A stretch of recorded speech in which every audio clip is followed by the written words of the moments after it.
how to save Telegram photos or videos on your gallery.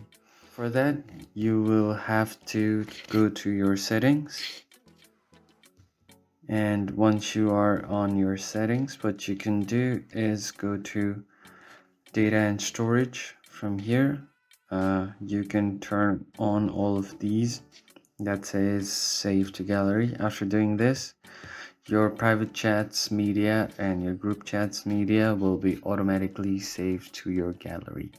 You don't have to manually download them, so once you view those medias, they will automatically be downloaded to the gallery. And if you go to storage uses, here you can set the limit to your cache size as well. So after doing that, you just go to your profile and just view the photo. After viewing it, it should be saved to your gallery. As you can see, the photo now has been saved to the gallery. And that's how you can easily download any media from Telegram to your gallery. I hope you found this helpful, and I'll see you on the next one.